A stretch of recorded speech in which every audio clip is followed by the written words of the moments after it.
hear some people have been doing some sneaking around lately on the internet. And they've been going to places they don't want anyone to know about, you know. And apparently one of those places, is Ron's Fuel Stop. Yeah. Where he's talking about end times and preparing for perilous times in the last days, strengthening people, you know, helping people be strong in the Lord. And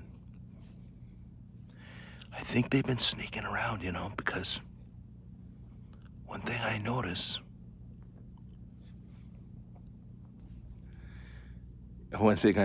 is that they haven't been saying who they are on YouTube. So they just go on YouTube and they watch it, and then they don't like it, and they don't subscribe, and they don't leave a comment. So no one knows who they are. And I don't know, maybe you don't want anyone to know who you are when you're watching my channel, Ron's Fuel Stop, preparing for perilous times. But I think mostly it's just people aren't doing it. They're in a hurry, or they don't even know how to do it. But YouTube is different. Facebook, you know, people only can see their friends' stuff, and their friends can only see their stuff. But YouTube, the whole world can see. And that's why I'm on there. I don't want just my friends and family watching my videos, although I'm awesomely happy that you are. But you guys could be the ones who launch it into the rest of the world. Because when you like and subscribe and comment, YouTube goes, oh, there's action, there's people listening to this. And then it shows up on people's feeds who weren't looking for me before. And then who knows where it'll go. Anyway, I'm asking you to do that right before we get into part 10. Hey, Ron's Fuel Stop, preparing for perilous times, part 10A. So, look up. I'm not ashamed of the gospel of Jesus Christ, for it's the power of God unto salvation. And as we have already talked about, it all starts with confessing with our mouth that Jesus is Lord. It says, believe in your heart, but confess with your mouth. Why do you confess with your mouth? Like out loud.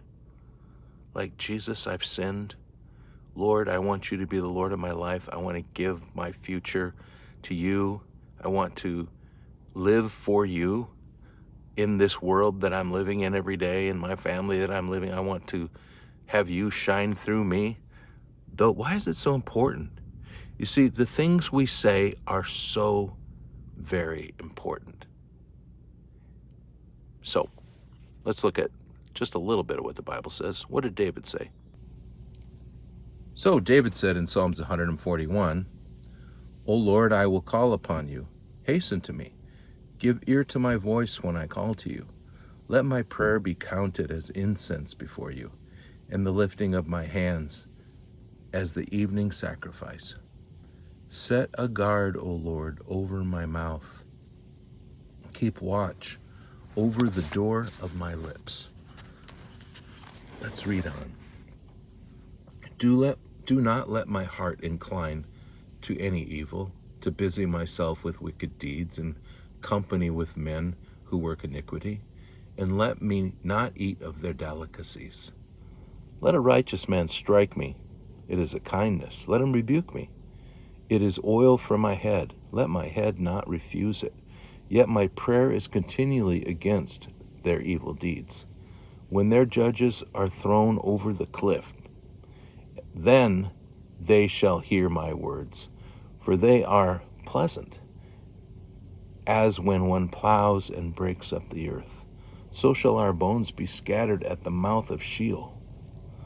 But my eyes are toward you, O God, my Lord. In you I seek refuge. Leave me not defenseless. Keep me from the trap that they have laid for me, and from the snares of evildoers. Let the wicked fall into their own nets while I pass by.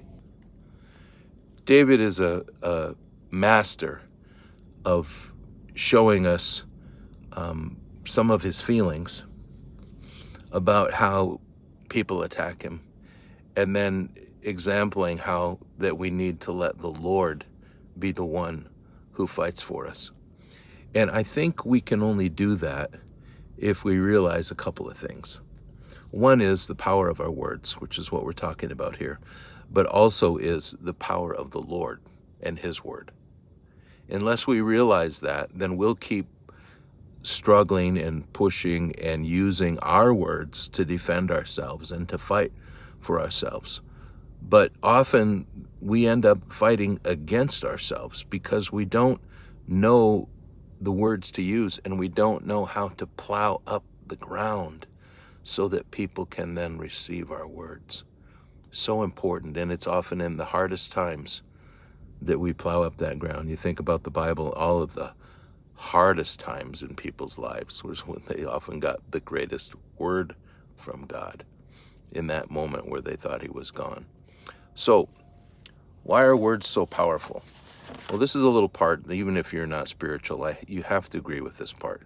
Words are so powerful, especially when you're young, because, the age of accountability is somewhere around 8 years old. So everything you hear before 8, you don't really have a cognitive ability to go, well, that's not true. I don't believe you. I mean, you could say my mom and dad said that's not true, but you don't have the ability to work it through. And so when people make fun of you, when people speak bad of you, when people call you stupid or dumb or ignorant or ugly or fat or however many worse, terrible things people say, it sticks. And it takes later in life to unstick that. And often you get to be my age, way past just a regular adult, and some of those things you still believe. And you don't know why you think that way. You just still believe them because somebody's words stuck. But not only that, I was listening to our pastor's wife. I should just say my pastor, because she's just as much my pastor as her husband is. Her name is Sunny. And she was saying that we need to speak words out loud. Sorry, my reefer unit just kicked on and I'm not going to start over, so a little engine in the background. We need to hear our words out loud. We need to hear our words out loud because they're powerful. They're strong. So, why do bad things happen to good people?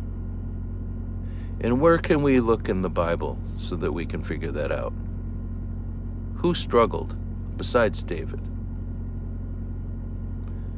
Well, Job is often one that's used as a person who struggled very desperately and had a very difficult time in his life. And but if you go to Job to look for the answer as to why we struggle and how we can get over it, you're not going to find the answer. As to why bad things happen to good people, you're just not going to find the answer.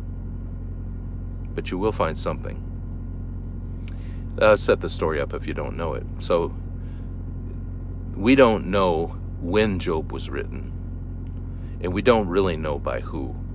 It's in the Bible, it's referred to in the New Testament, but we don't even know if Job was an Israelite or a Jewish person. And Job, we classify it under two different kinds of literature, wisdom literature and poetry. And as you know, in poetry, if you always want to take everything literal in poetry and you're reading along some poem, you're going to think this is the craziest thing on the planet. Because often in poetry, we use imagery in order to capture the feeling that words, or that we have a hard time capturing with just literal words. So we use symbolism. And Job is one of those kind of books. If you're trying to get history here, you're in the wrong book. Because Job is giving you some truths, some important truths. So set it up. The Bible says that Job was like one of God's favorite guys. He was upright. Everybody looked at him as a godly man. He had wealth. He had beautiful kids. He had health. lands, cattle, sheep, goats, camels, servants, everything a guy could want. And it says that the enemy, Satan, or maybe Satan, the accuser of the brethren is what that word means, came to God in heaven and said, you know what, it's not, and God says, hey, have you considered my servant Job? Look at what a great guy he is.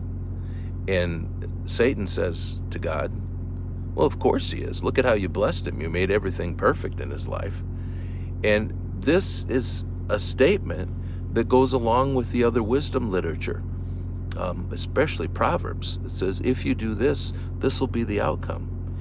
And, in wisdom literature, it's talking, generally speaking, that if you follow these kinds of things in your life, most likely you will have this kind of outcome. It's not like a guarantee that you're never going to have any problems.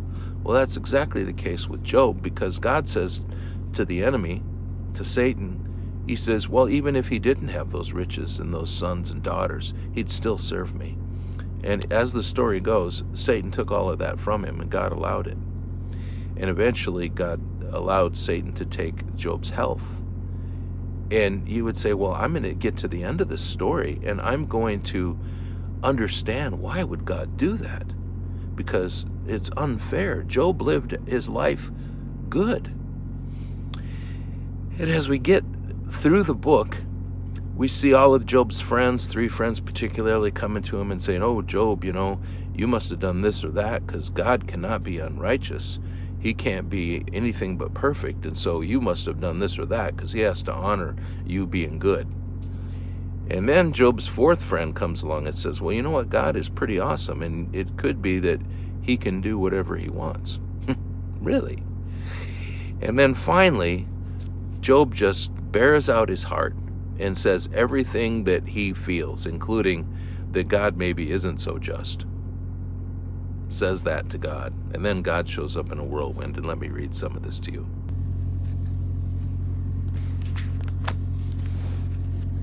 So, the Lord answered Job out of the whirlwind and said, who is this that darkens counsel by words without knowledge? Dress for action like a man. I will question you, and you make it known to me. Where were you when I laid the foundations of the earth? Tell me, if you have understanding. Who determined the measurements? Surely you know.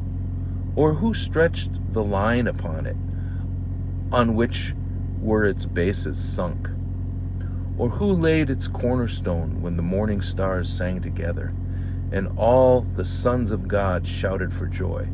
Or who shut the seas with doors when it burst out from the womb?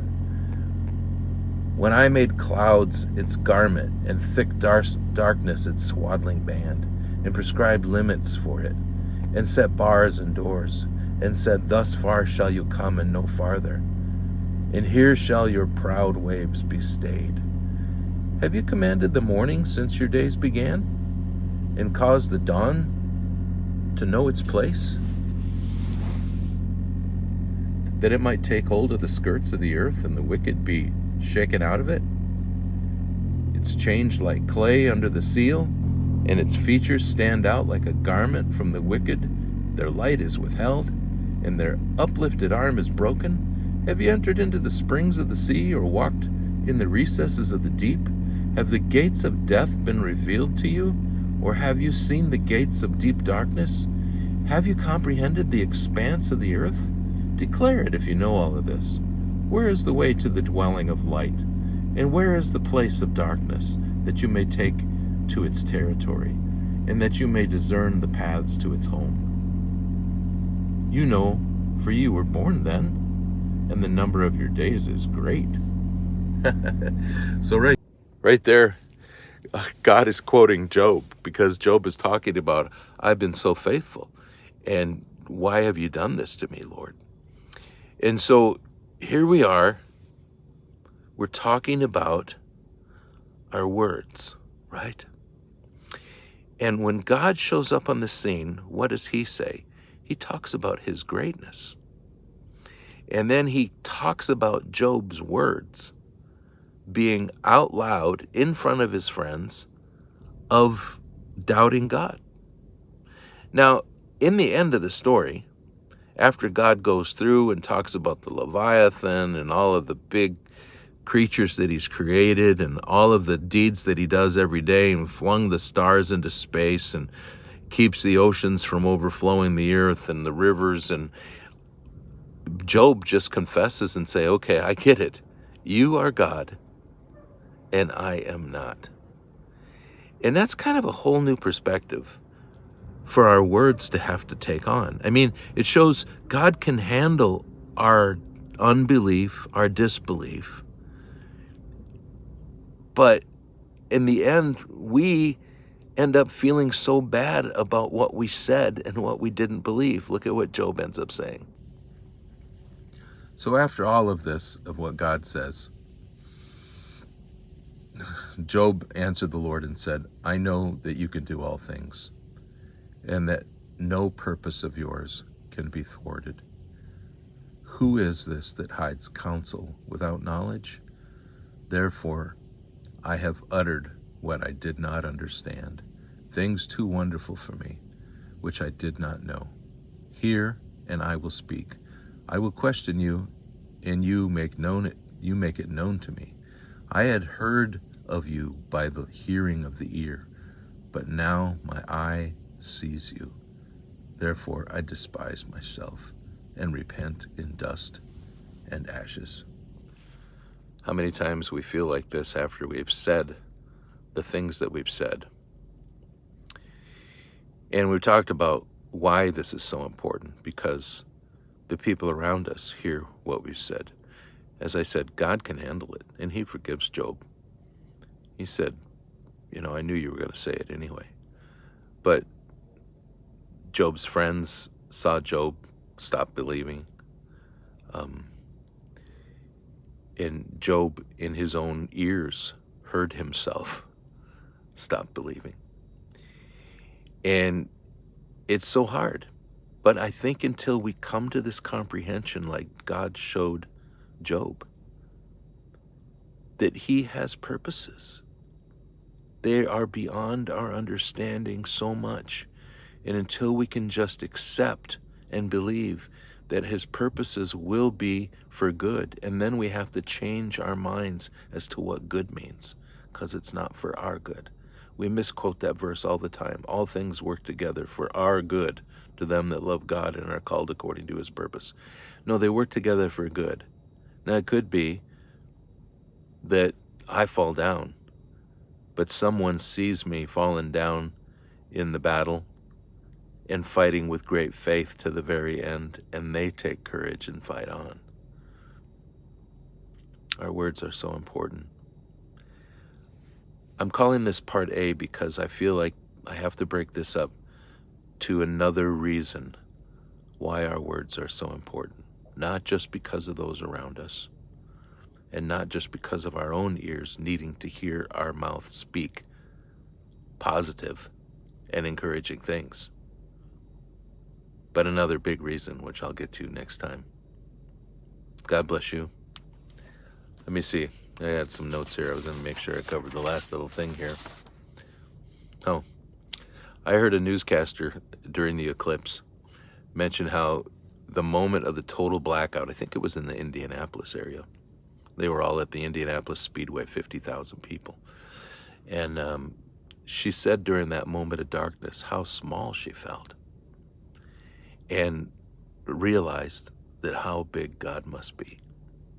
Because there was that moon 400 times closer to us than what the sun was, the sun 400 times bigger, and making an exact circle blackout, making its track across the earth. And there we are, just a speck on the earth. And yet God knows you and cares about you.